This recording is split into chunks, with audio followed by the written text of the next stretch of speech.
Bago po tayo magsimula sa isang panalangin, tayo po ay umawit ng awit papuri. Awitin po natin ang Doon po sa Krus.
Brother Jim, excuse po, nakamute po yata.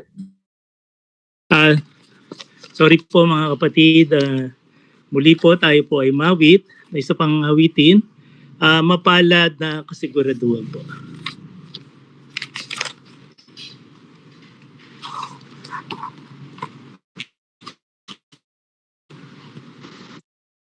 New Vicks Vapor Drops Extra Strong.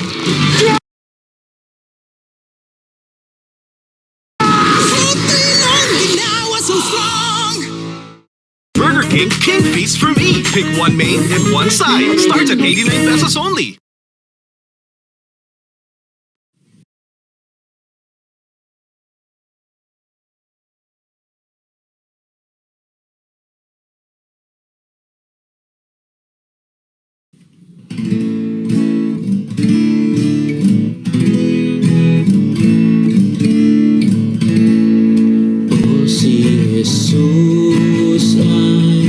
Aking tunay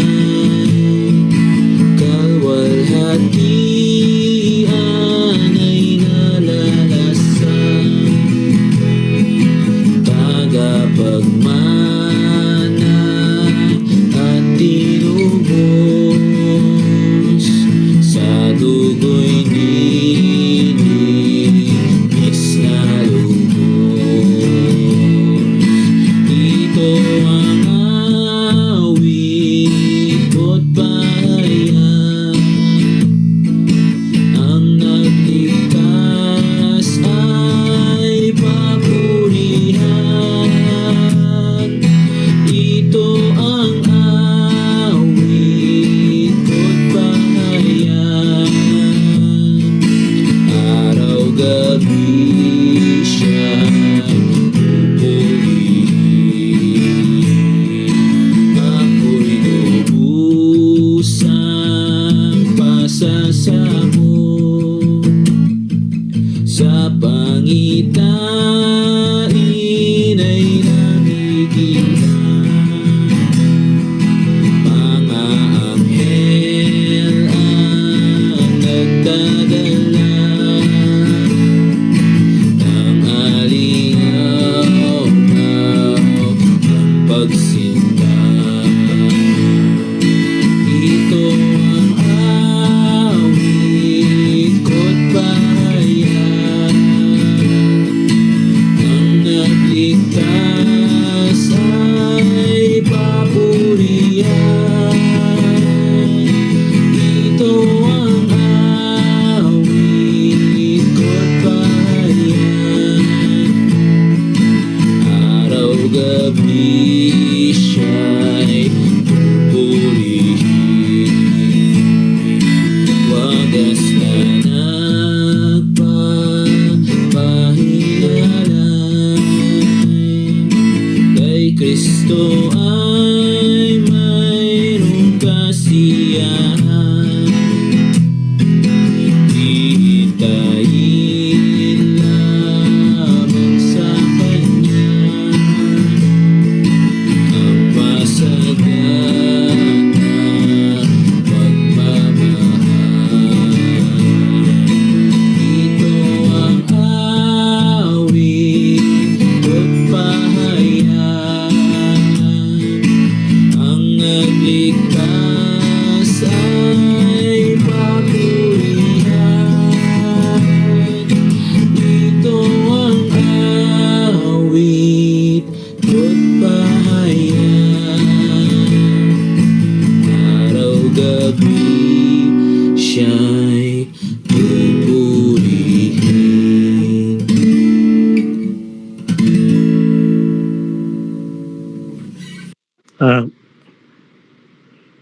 Mga kapatid, tayo po ay manalangin. Ama namin, banal, dakila at makapangyarihang ka po sa lahat. Muli po kami ay nagpupuri sa iyo, Ama. At muli kami ay nagpapasalamat sa pagkakataong ganito na kami ay pinagbuklod mo sa pamamagitan po ng internet po. Pagamat kami po ay magkakalayo at kami ay nasa aming sarili-sariling tahanan, ay biniyayaan nyo kami na kami po ay makapag-aral po ng iyong mga salita. Patuloy po, Ama, na pagkaloob mo ang mga kapatid na ng magandang internet connection hanggang sa matapos po namin ang mga gawain online. At sa kapatid po na iyong itatayo upang magayag ng iyong mga salita, patuloy po na pagkalooban mo siya ng iyong katalinuhan. At patuloy, Ama, na inihiling namin na ang mga kapatid na hindi po nakasama ngayong araw na ito sa pagtitipong online para sa Bible study po, loobin mo po na sa susunod na pagkakataon ay makasama po namin sila. Ito po ang aming samot dalangin sa pangalan ni Kristo Jesus. Amen. Magandang gabi, mga kapatid. Ngayon po ay dadako na po tayo sa ating Bible study online. Ihanda na po natin ang ating mga puso at isipan at maging ang ating pong mga Bible at maging ang ating pong mga notebook at panulat para po sa mga gusto nating tandaang mga talata. Bigay ko na po kay Brother John para po sa ating pag-aaral. Magandang gabi po mga kapatid. Salamat po sa Diyos sa muling pagkakataon na meron po tayo para tayo po ay makapag-aral ng kanya pong mga salita. I-share ko po yung ating pong screen para po sa ating pong pagbabasa ng ating pong mapagbubulayan po.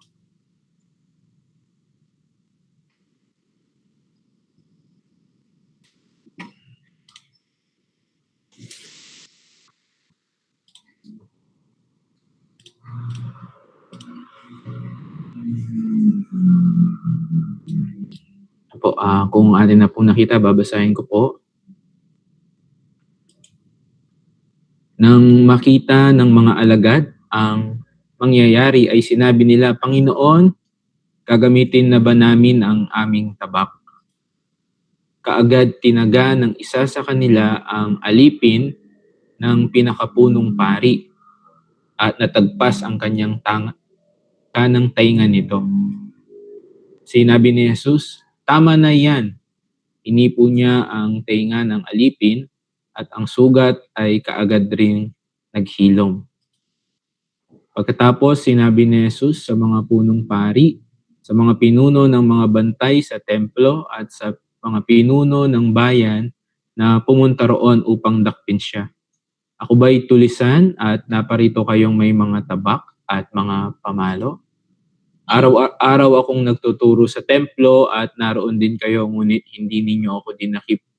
Subalit, takdang oras ninyo ngayon at ang kapangyarihan ng kadiliman. Dinakip nga nila si Jesus at dinala sa bahay ng pinakapunong pari ng mga Hudyo, si Pedro na may sumunod sa kanila sa malayo ang pagwat. Siguro kahit hanggang dito muna po ang ating pong basahin. At muli po tayo po ay manalangin at humingi ng patnubay po sa Diyos para po sa ating pong pag-aaral ngayon pong gabi. Let us pray po. Namin Diyos na dakila, banal at makapangyarihan sa lahat. Muli po Ama, nagpapasalamat po kami sa inyo pong biyaya po sa amin at patuloy Ama, gabayan niyo po kami sa aming pong pag-aaral ng iyong mga salita. Sa gabi po na ito, buksan niyo po ang aming pong mga puso't isipan nang sa gayon po aming pong tunay po na marinig ang mensahe po na nais niyo pong iparating po sa amin. Patnubayan niyo po kami at ang oras po na ito ay amin pong hinihiling sa matamis na pangalan lamang po ng aming Panginoong Jesus. Amen. Ito pong binasa po natin na mga talata. Ako po ay naniniwala na ito po ay familiar po sa atin kung paano po na si Judas, kasama po niya ang mga religious group ng gabi po na ito, ang pagdakip po sa ating pong Panginoong Jesus. At ito rin pong insidente po na ito, makikita po natin yung po sa huling miracle po na ginawa po ng ating pong Panginoon. Mga nakaraan po ay sa mga personal ko din po na pagbabasa ay tinitingnan ko po yung pong mga miracle po na ginawa po ng ating pong Panginoong Jesus. At isa po ito sa huling miracle po na ginawa po niya bago po yung kanyang pagkapako sa krus. At alam po natin yung pong ginawa po niya dito po sa ito pong binasa po natin sa verse 51. Hinipo niya, sabi po niya, tama na yan, hinipo niya ang tainga ng alipin at ang sugat ay kaagad ring naghilom. At ito po yung nais ko pong dalin po ng mga pagbubulay po sa atin sa gabi po na ito. At siguro observe po natin yung pong mga naganap po dito sa mga ilan po na binasa po natin. Ang background po na ito po yung halos katatapos lang po na manalangin po ng ating pong Panginoong Jesus. Kaya kung babasahin po natin dito po sa verse 42, ang sabi po niya, basahin ko na po siguro yung verse 41, iniwan niya sila at pumunta sa di kalayuan. Ang tinutukoy po dito ang ilan po sa mga alagad po ng ating pong Panginoon at dooy lumuhod at nanalangin. Sinabi niya, Ama, kung loloobin mo, ilayo mo sa akin ang kopang ito, ngunit huwag ang kalooban ko ang masunod, kundi ang kalooban mo. Ito po ang background.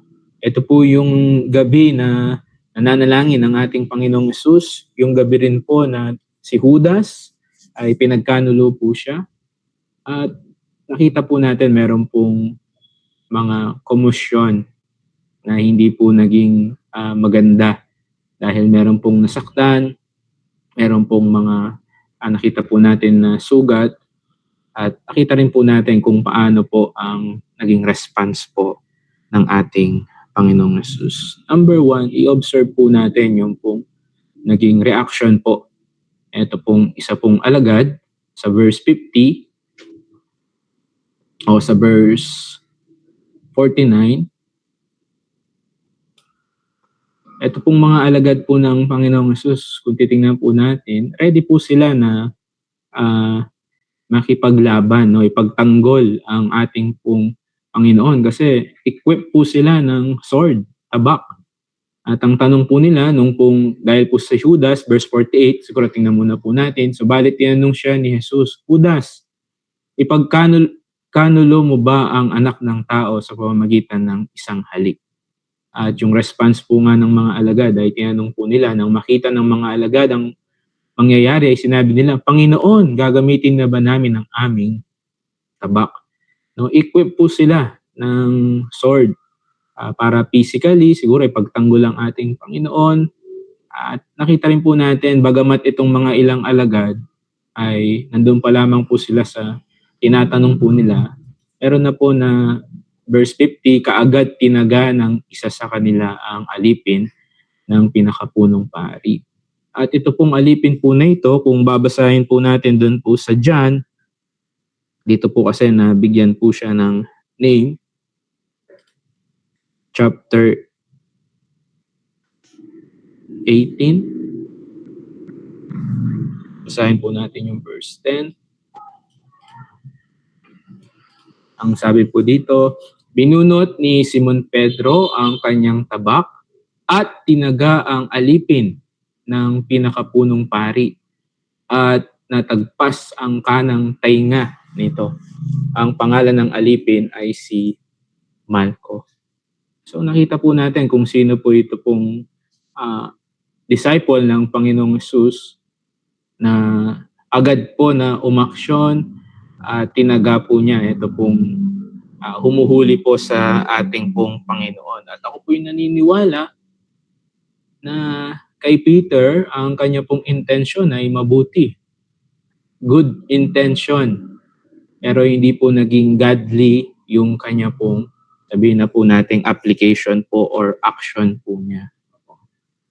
Madalas po kasi sa isa pong tao, sabi nga po, ang natural po niya na defense, pagka mga ganito po na mga insidente, is po yung pong word na ginagamit po nila, yung word na violence, yung pong, actually ito po yung emotion.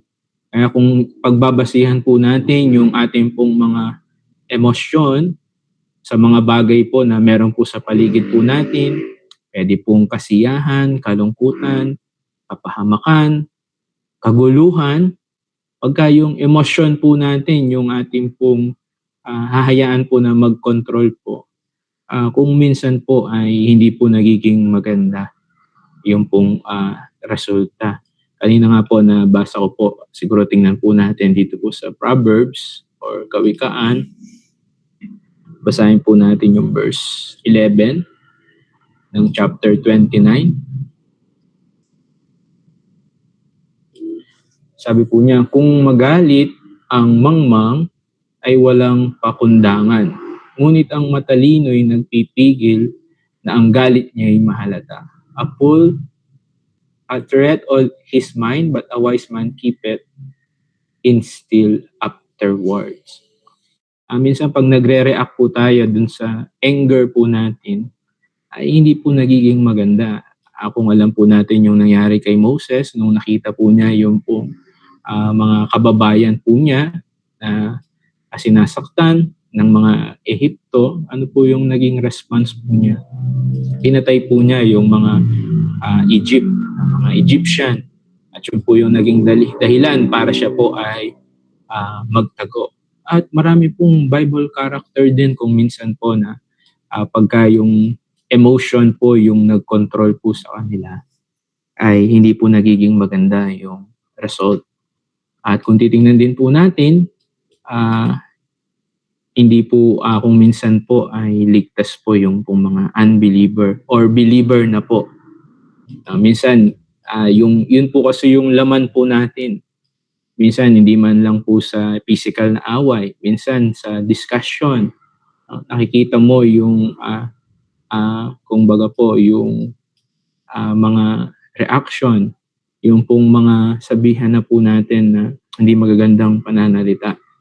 At yun po yung kung titingnan po natin, ma-observe po natin na kung minsan po yung atin pong yung mga reaction po natin o yung sabihin na po natin na response sa mga bagay po na hindi maganda po sa atin ay kung minsan po ay nagkakamali po tayo dun sa mga response po natin. Pero ang napakaganda, bagamat nakita po natin yung pong response po ni Peter, kung babalikan po natin yung ating pong binabasa po kanina sa Luke,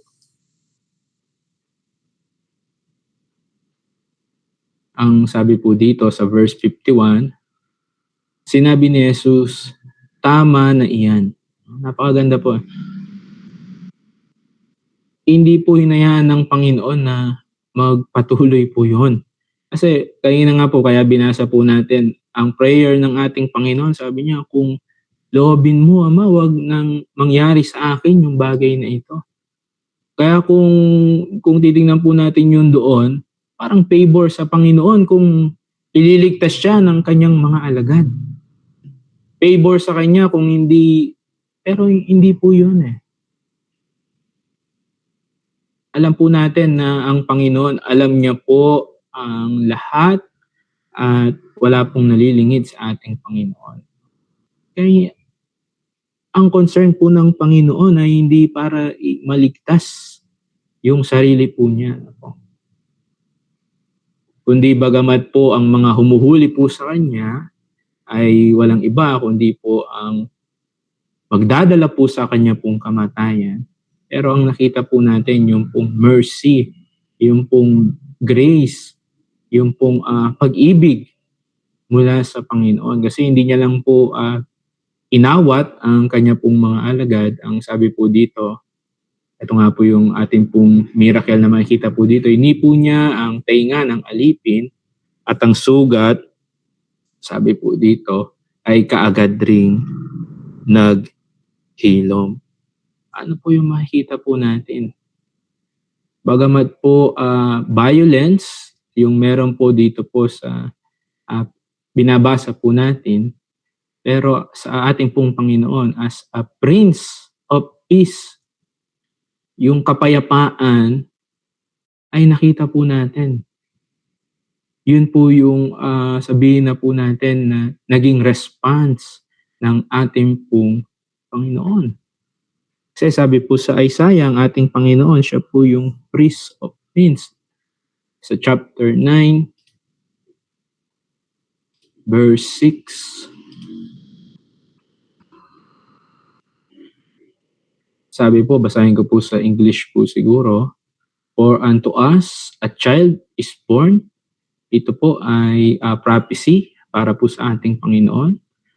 Unto us a son is given, and the government shall be upon his shoulder, and his name shall be called Wonderful Counselor, the Mighty God, the Everlasting Father, the Prince of Peace, Prinsipe ng Kapayapaan.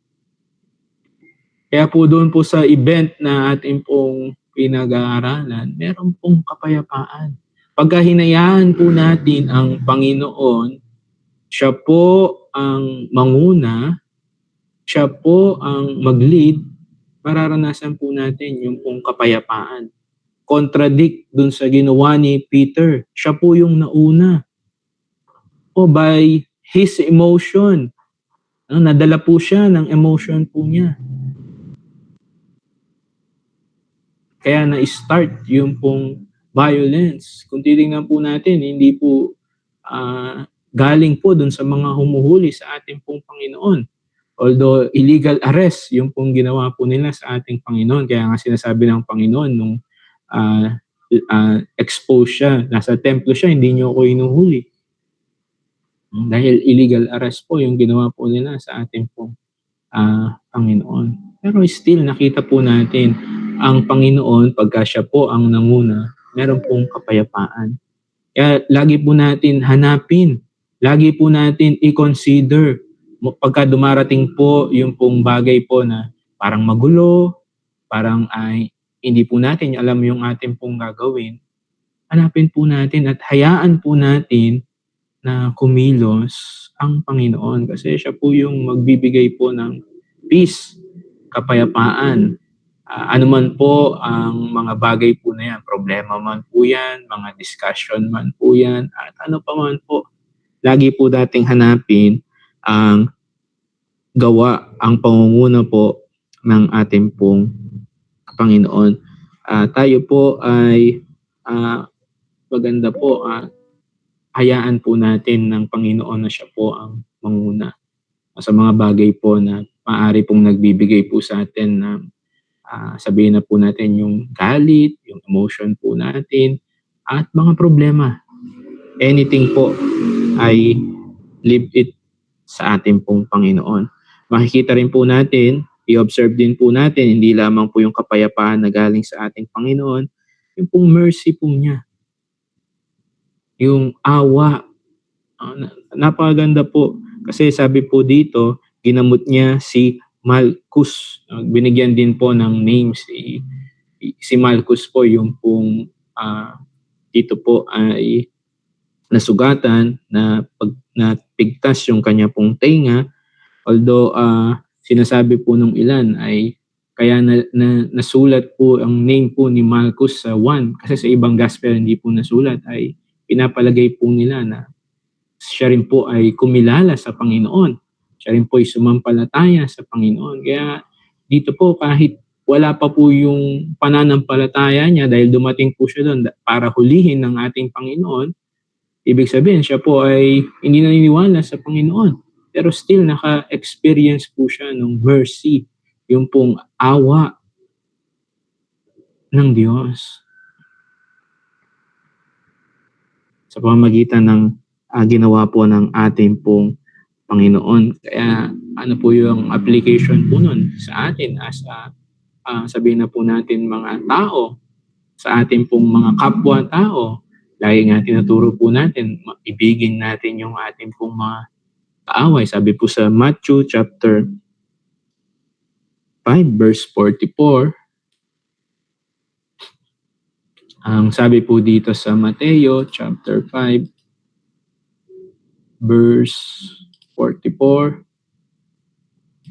ngunit ito naman ang sinasabi ko, ibigin ninyo ang inyong mga kaaway at ipanalangin ninyo ang mga umuusig sa iyo. Kaya ang Panginoon din po ang perfect example po noon. Mahirap pong ituro po kasi na ibigin natin yung kaaway, pero po yung nagtuturo ay maraming kaaway. Pero ang Panginoon ay hindi po ganun. Actually, sabi nga sa Roma, tayo po ay kaaway ng Diyos. Pero bakit? Kasi tayo po ay gumawa ng kasalanan sa Diyos.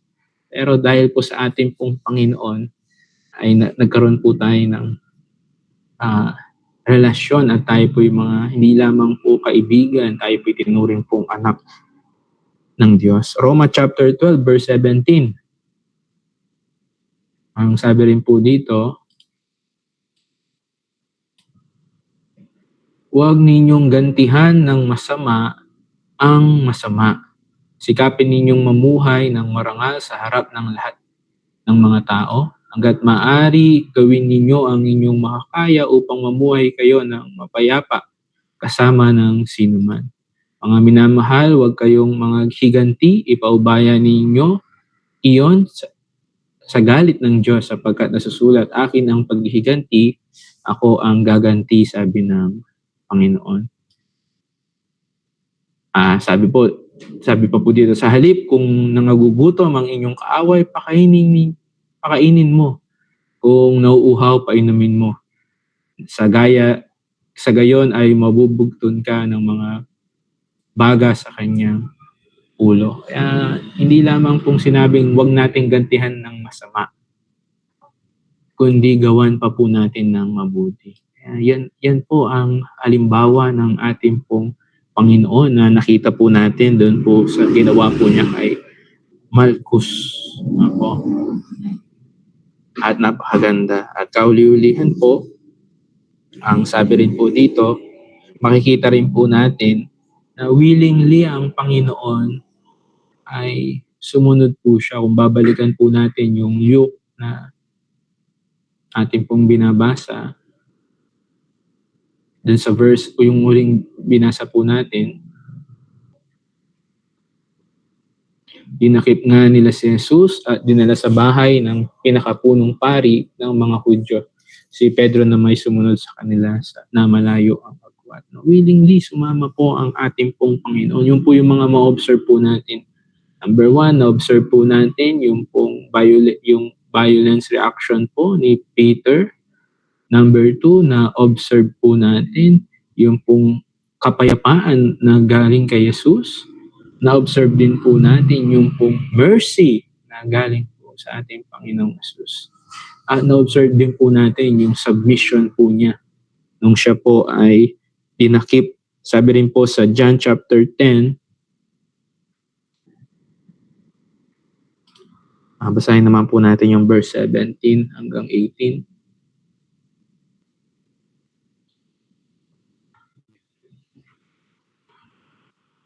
Dahil dito'y minamahal ako ng Ama sapagkat inialay ko ang aking buhay upang ito'y kuning muli. Walang makakakuha ng aking buhay. Tingnan po natin. Hindi po siya sumunod, no, dahil po wala na siyang choice. Nahuli na siya, na-corner na siya. Sabi po ng Panginoon, walang makakakuha ng aking buhay. Kusa ko itong ibinigay. Mayroon akong kapangyarihang ibigay ito at mayroon akong kapangyarihang kunin.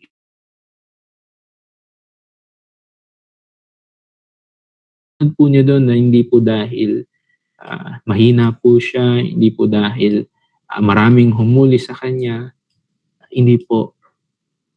Nakita po natin ito po ay kusang ibinigay po ng ating pong Panginoon. At sabi po sa Isaiah chapter 53,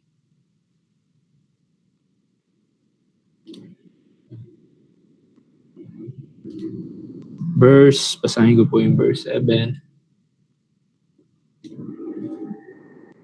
He was oppressed and he was afflicted, yet he opened not his mouth. He is brought as a lamb to the slaughter, and as a sheep before her shearers is dumb, so he opened not his mouth. Siya ay binugbog at pinahirapan, ngunit hindi kumibo kahit isang salita. Tulad ay tupang nakatakdang patahin, parang korderong hindi tumututol kahit nagupitan, at hindi umiimik kahit kaunti man. Ito po yung pong ginawa po ng ating Panginoon. At alam po natin yung reason kung bakit. Dahil ito po ang kabayaran ng kasalanan po natin, kamatayan. At yun po ay inako ng ating pong Panginoon. Dito po sa ating pong bilang pagwawakas po sa ating pong mensahe ngayong pong gabi, ma-observe po natin kung ano po yung mga pwede rin po natin na ma-absorb. Number 1, huwag po natin hayaan na yung ating emosyon ang mag-control po sa atin. Tingnan ko lang po kung na-notes ko po, pero kanina po meron po akong nabasa na napakaganda rin po. 2 Timothy verse 1. Basahin ko rin po ito. Chapter 1 verse 7. 2 Timothy chapter 1 verse 7. Ang sabi po, sapagkat ang espiritong ibinigay sa atin ng Diyos ay hindi espiritu ng kahinaan ng loob, hindi espiritu ng kapangyarihan, pag-ibig, pagpipigil sa sarili. And a sound mind, sabi dito. Pero sa Tagalog, pagpipigil sa sarili. Yung pong control. Huwag po natin hayaan na yung emotion po natin yung mag-control po sa atin. Hindi ang banal na espiritu, ang bunga ng espiritu, dahil nandun po tayo sa God's plan. At makikita rin po natin na yung plano ng Diyos, alam natin ito yung, kumbaga si Peter ay ini-stop niya yung cross. No. bagamat po ganun po yung nangyari, yun po ay plano po ng Diyos. Maghirap po ang ating pong Panginoon para po sa atin. At makita rin po natin yung pong kapayapaan kung hahayaan po natin ang Panginoon ang mangunguna po sa atin, meron pong kapayapaan. Hindi po magulo, yung ating pong tingnan po natin sa ating pong sanlibutan, magulo. Dahil po, hindi po nila nakikita po ang Panginoon. Mga estudyante, mga balita po natin na violence po talaga. Sa Senado po natin, magulo. Kung titignan po natin ay magulo. Ang kulang po ay ang ating Panginoon. Hindi po tao ang magbibigay ng kapayapaan, kundi ang ating pong Panginoon. At nawa sa atin din pong mananampalataya, meron po laging kapayapaan sa ating pong pamumuhay, sa ating pong mga pananalita, sa ating mga puso, sa ating pong mga kaisipan. Bilang magkakapatid, bilang isang lokal na iglesia, meron pong kapayapaan. At nakita rin po natin ang ginawa po ng ating pong Panginoon. Yung kusa po niyang inalay po yung kanyang sarili. Hindi po siya na-corner po doon. Hindi po sabihin na po natin dahil mahina ang Panginoon. Hindi po. Ito po ay kusa. Dahil ito po ay ang pag-ibig po ng Panginoon sa atin. Marahil lang gandun lang po. Tayo po'y manalangin. Ama namin Diyos na dakila, banal at makapangyarihan sa lahat. Patuloy po Ama, ang dalangin po namin ang mga salita po ninyo na amin pong narinig, ang siya pong mangusap po sa bawat puso ng bawat isa po sa amin. Kung meron man po sa amin na naguguluhan sa anuman pong iba't ibang bagay po, patuloy na maging maliwanag po na nasa amin ang Panginoon. At matuto po kami na hayaan po siya na manguna po sa amin nang sa gayon amin pong maranasan po ang kapayapaan. Patuloy, salamat din po sa pagpapaalala po ninyo sa amin na kami po ay nakatanggap ng biyayang kaligtasan at awa sa inyo pong banal na harapan dahil tinulot po ninyo na hindi po kami mapunta sa walang hanggang kaparusahan ang mga sumampalataya sa amin, Panginoon. At patuloy, ang dalangin din po namin, tunay po na ang bawat isa po sa amin ay maging munting ilawan kung paano po na unti-unti kami po ay binabago po ninyo, ay unti-unti rin po na magliwanag po sa amin ng buhay ng aming Panginoon at ang magandang balita ng kaligtasan. Kayo po patuloy ang manguna po sa aming pong online activities at manguna sa mga kapatiran at mag-ingat. At ang lahat po ng ito ay may aming pong dinadalangin sa pangalan lang po ng aming Panginoong Jesus. Amen. Magandang gabi po at binabalik ko po muna sa ating pong MC.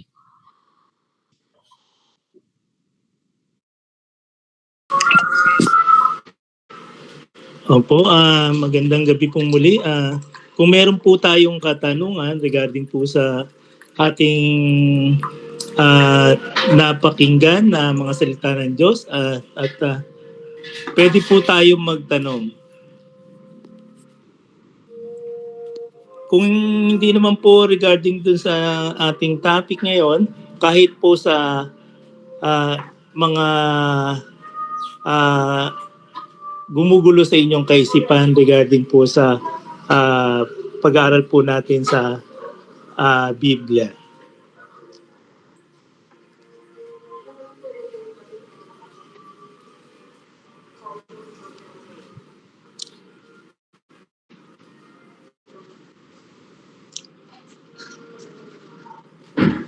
Ngayon po, kung wala na po tayong katanungan,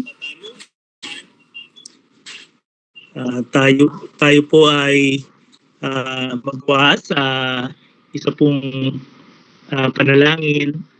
Tayo po muli ay manalangin. Ama namin banal, dakila at makapangyarihan ka po sa lahat. Muli, nagpapasalamat po kami Ama sa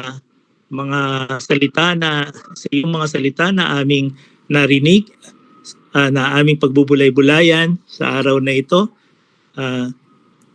Patuloy po na ito ay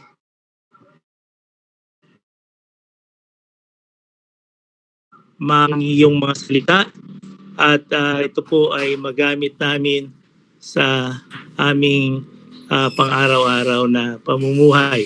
At patuloy Ama na ikaw ang mangunguna pa rin sa amin sa mga susunod po namin na gawain dito po online para po sa susunod namin ang aming prayer meeting po. At salamat din po pala sa iyong kapatid na ginamit sa nagayag ng iyong mga salita. Kayo po ang magbalik ng pagpapala po sa kanya.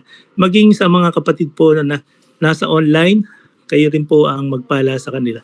Ito po ang aming samot dalangin sa pangalan ni Kristo Jesus. Amen.